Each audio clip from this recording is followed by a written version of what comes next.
Hello everyone, welcome back to Mahadevi Vlogs. So before we dive into today's video, I wanted to take a moment to wish all of you a very happy Vinayak Chavithi. May this special day brings you joy and lots of wonderful moments with your loved one. అందరికీ నమస్కారం అండి. మనం ఈరోజు విశేషమైన రోజు మనకు అది వినాయక చవితి. ఈ సందర్భంగా మనం లార్డ్ గణేష గురించి ఒక్క నిమిషం మాట్లాడుకున్నాము, కొన్ని విషయాలు తెలుసుకున్నాము. లార్డ్ గణేష ఆయన దేవతల యొక్క శ్రేష్టమైన దేవుడు మరియు ఆయనను వినాయకుడు అని కూడా పిలుస్తారు. గణేష్ దేవుడు ప్రత్యేకంగా శుభం, విజయం మరియు సాఫల్యాన్ని ప్రతిపాదిస్తారు. ఆయన యొక్క మోక్షము, సాధన, సాహసము మరియు జ్ఞానం సంపాదించడానికి మనకు సహాయం చేస్తారు. ఆయన దడ 4 బాహువులు కలిగి ఉంటుంది. మౌనము మరియు శాంతిని ప్రధానంగా చేసేవారు. ఆయన యొక్క అద్భుతమైన ప్రదర్శనతో మనం ఈ పండుగను ఆనందంగా జరుపుకుంటాం. సో అందుకోసమే వన్స్ అగైన్ మీకు, మీ కుటుంబ సభ్యులకు నా మనస్ఫూర్తిగా వినాయక చవితి శుభాకాంక్షలు. మీరు ఎప్పుడు బాగుండాలని. సో ఇప్పుడు ఈ వీడియోలో చూస్తే నేను పూజలో కూర్చొని దేవుడికి పూజ చేస్తున్నానండి. సో పూజ అనేది చాలా ఇంపార్టెంట్ ఒక్కరి లైఫ్, చిన్నపిల్లల నుంచి పెద్దవాళ్ళ వరకు. ఆ పూజ అనేది మనకు శాంతిని ఇస్తుంది మనకి ఇంట్లో. అదండి. సో మనం ఇప్పుడు వీడియోలోకి వెళ్ళిపోదామండి, ఒరిజినల్ వీడియోలోకి. సో ఈరోజు నేను మీకు చెప్పినట్టుగానే నా థంబ్నెయిల్ చూసినట్లయితే మీకు అర్థమైంటుంది కదా. సో ఈరోజు నా వీడియో వచ్చేసి ఎర్రకారం పప్పు అండ్ పచ్చిమిరపకాయల chutney. This is one of the favourite recipes in Rayalaseema. Because I'm from Rayalaseema, I know how to make it and I know how to eat more. So నేను ఈరోజు ఆ రెసిపీని మీతో షేర్ చేసుకుందాం అనుకుంటానండి. సో మొదటిగా మీరు ఒక గ్లాస్ బ్యాల్ తీసుకొని నీట్గా వాష్ చేసుకొని 4 to 5 times. దాని తర్వాత ఒక మీడియం సైజ్ ఆనియన్ వేయాలి. దాని తర్వాత ఒక మీడియం సైజ్ టొమాటో వేయాలి. అండ్ 5 ఒక నిమ్మకాయ సైజ్ అంతా చింతపండు వేయాలి. చింతపండుతో పాటు 5 వెల్లుల్లి రబ్బలు వేయాలి. సో వెల్లుల్లి రబ్బలు వేస్తే బేసిక్గా బాగా ఫ్లేవర్ వస్తుంది పప్పుకి.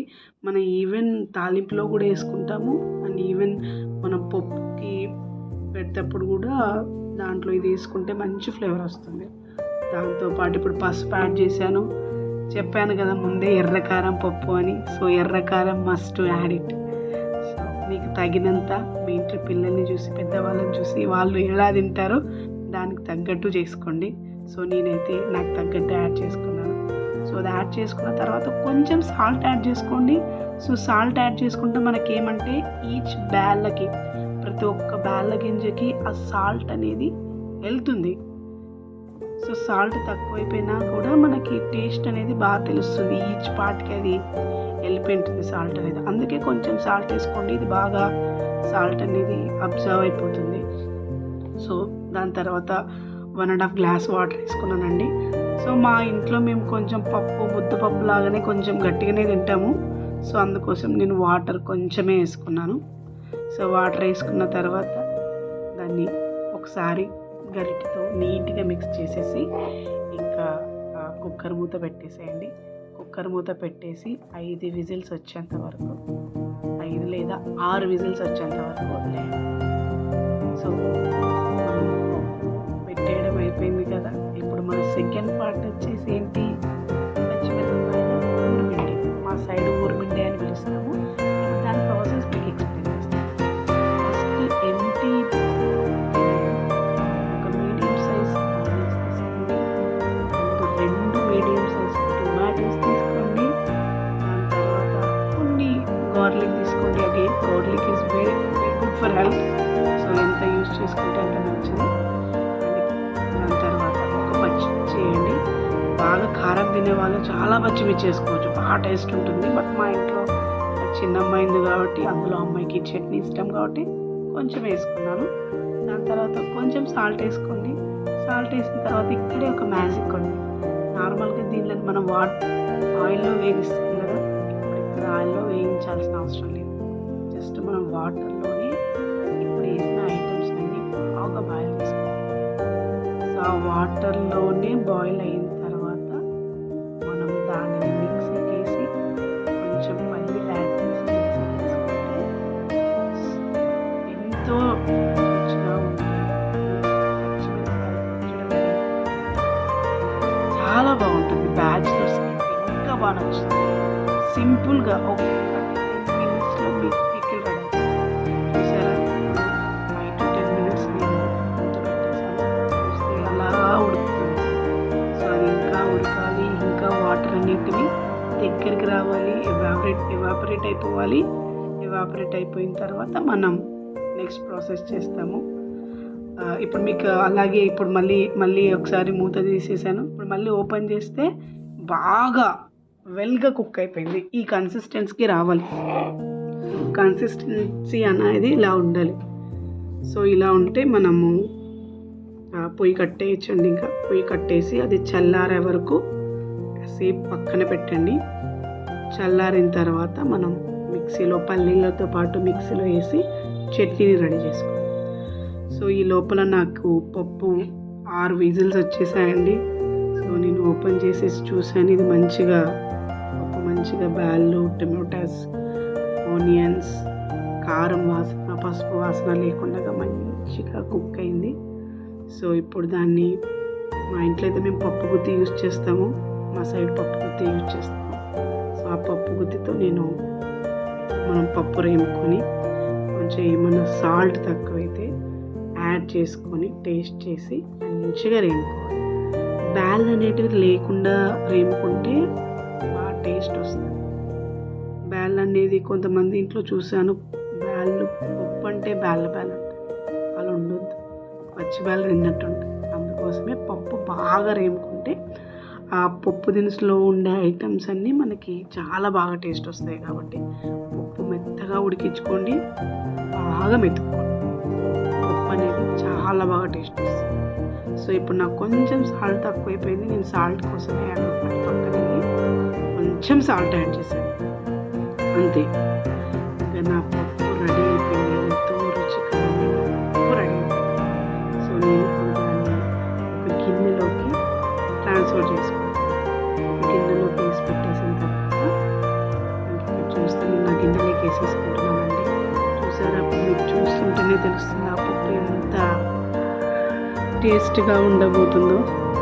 నేను బౌల్లోకి ట్రాన్స్ఫర్ చేసిన తర్వాత తెలుస్తుంది కదా. సో ఇప్పుడు ఆ పప్పులోకి మనం తిరగమాత కూడా రెడీ చేసుకున్నామండి. ఆ తిరగమాతని మనం ఇప్పుడు పప్పులో వేసేసి ఎంతో రుచికరమైన పప్పుని రెడీ చేసుకున్నాము. చూసారండి ఎంత ఫ్లేవర్గా ఎంత మంచిగా అనిపిస్తుందండి పప్పు. సో మీరు కూడా ట్రై చేయండి. సేమ్ కొలతలతో ట్రై చేయండి. మీకు ఏమి తినాల్సిన అవసరం లేదు, అంత టేస్ట్గా ఉండే పప్పు చాలా బాగుంటుంది. సో ఇప్పుడు పప్పు రెడీ అయిపోయింది కదండి. ఇప్పుడు చట్నీ ఎలా చేయాలో చెప్తాను.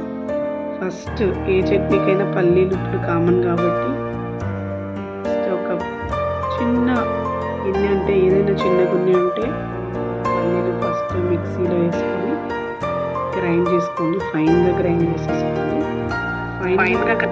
ఫైన్గా గ్రైండ్ అయిన తర్వాత మనకి ఇలా రావాలి అండి. పల్లీల తొక్కు అనేది ఇలా ఉండాలి. సో ఇలా ఉన్న తర్వాత మనం దీనిలోకి ఇందాక మనం అన్నీ ఉడకబెట్టుకున్నాం కదండి, టమాటాలు, ఆనియన్స్, పచ్చిమిర్చి, కొత్తిమీర అవన్నీ. సో అవన్నీ కూడా ఆ పల్లీల పొడితో పాటు వేసి మనం దాన్ని మిక్సీలో వేసేసుకుంటే మనకి ఎంతో అంటే చాలా టేస్ట్ బాగుంటుంది. సో దీన్ని మనం అన్నంలోకి డైరెక్ట్గా తీసుకోవచ్చు, దోశలోకి తినొచ్చు, ఇడ్లీలోకి తినొచ్చు, చాలా ఐటమ్స్లోకి. ఏదైనా పప్పు టేస్ట్ లేకపోయినా కూడా 5 మినిట్స్లో పచ్చిమిరపకాయల చట్నీ వేసుకుంటే తినేసేయచ్చు. ఆ పప్పు బాగాలేకుండా దాంతో కలుపుకుంటే అంత మధురంగా ఉంటుంది ఇది. సో చూసారా అండి, ఇలా రావాలి. ఎక్కువ వాటర్ లేకుండా జస్ట్ ఈ కన్సిస్టెన్సీలో వస్తే చాలా బాగుంటుంది చట్నీ అనేది. సో ఇప్పుడు నీట్గా మిక్సీలో మొత్తం, చట్నీ చాలా ఇష్టం కదా, కొంచెం కూడా మిగిలించకుండా నీట్గా మొత్తం గిన్నెలోకి వేసుకోవాలి. సో గిన్నెలోకి వేసుకున్న తర్వాత మనం కొంచెం తాలింపు వేసుకోవాలండి. ఎందుకంటే మనం ఒట్టి వాటర్తోనే ఉడికించుకున్నాం కదా మొదటిగా. కొంచెం తాలింపు వేస్తే చట్నీ అనేది ఇంకా టేస్ట్ ఉంటుంది. ఆ కరివేపాకు, ఎండుమిర్చి తగులుతూ చాలా బాగా టేస్ట్ వస్తుంది. సో కొంచెం లైట్గా తాలింపు వేసేసుకోండి. సో ఇప్పుడు తాలింపు వేసుకున్న తర్వాత చూడండి, చట్నీ అనేది ఇలా రెడీ అయిపోతుంది. సో నేను చెప్పినట్టు మీరు ఏ కాంబినేషన్లోనే తీసుకోవచ్చు. పప్పు, దోశ, ఇడ్లీ, వడ, గారెలు, దేంట్లో కన్నా తినొచ్చు. సో ఇది అండి పప్పు చట్నీ రెడీ అయిపోయింది. సో దానితో పాటు మెయిన్ ఇంగ్రీడియంట్ వచ్చేసి వడియాలు. ఏ పప్పుకైనా బెస్ట్ కాంబినేషన్ వచ్చేసి వడియాలు. సో వడియాలు లేకుండా ఎలాగండి. సో అందుకోసమే వడియాలు కూడా రెడీ చేసేసాను. సో ఇప్పుడు అన్నీ పప్పు, చట్నీ, వడియాలు, రైస్ వడ్డించేసుకొని మనం ఇంకా తినేద్దాం. This is the best satisfying meal today. So thanks for watching and keep supporting me. Please subscribe and comment and share. Thank you.